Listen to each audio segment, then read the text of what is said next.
ખાસ કરીને જોવા જઈએ તો ચોમાસું છે એ દરેક જગ્યાએ આવવાની એક નોર્મલ તારીખ હોય છે। જેવી રીતે સૌ પ્રથમ ચોમાસું છે એ બંગાળની ખાડી અને આંદોબાર નિકોબાર ટાપુ ઉપર પહોંચતું હોય છે। ત્યાં ચોમાસું પહોંચવાની નોર્મલ તારીખ છે એ છે 15 મે।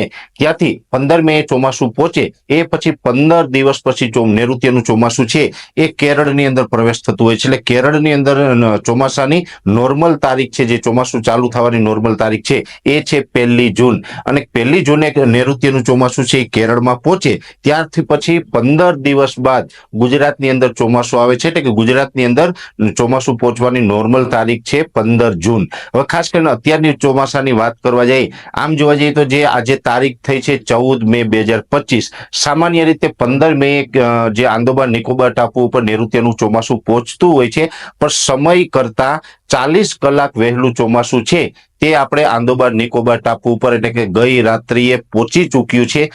ચોમાસાની શરૂઆત છે આંદોબાર નિકોબાર ટાપુ ઉપર થઈ ચૂકી છે। બંગાળની ખાડીની અંદર ચોમાસું પ્રવેશ કરી ગયું છે અને આવનારા 2 થી 3 દિવસ સુધી નિકોબાર ટાપુ ઉપર ધોધમાર વરસાદ પડવાની પણ શક્યતાઓ છે। ત્યાં ચોમાસું પહોંચી ગયું છે। અનુકૂળ હવામાન હોવાના કારણે 40 કલાક માટે ચોમાસું છે એ વહેલું ત્યાં પ્રવેશ્યું છે અને હવે આગળ વધવામાં પણ એને અનુકૂળ હવામાન છે। એટલે આ ચોમાસું કેરળ સુધી રોકાવાનું નથી। એ ચોમાસું છે આગળ વધશે એટલે ધીમે ધીમે બંગાળની ખાડીમાં થઈ અને આગળ જઈ મડાગાસ્કર ટાપુ અને અરબ સાગરમાં પ્રવેશ કરી અને એ ચોમાસું છે એ કેરળમાં 1 જૂન આસપાસ પહોંચી શકે। આમ તો 1 જૂન છે એ કેરળમાં ચોમાસું પહોંચવાની નોર્મલ તારીખ ગણવામાં આવે છે। બની શકે કે ઘણી વખત 36 થી 48 કલાક વહેલું પણ આવતું હોય અથવા તો 36 થી 48 કલાક મોડું પણ આવતું હોય છે।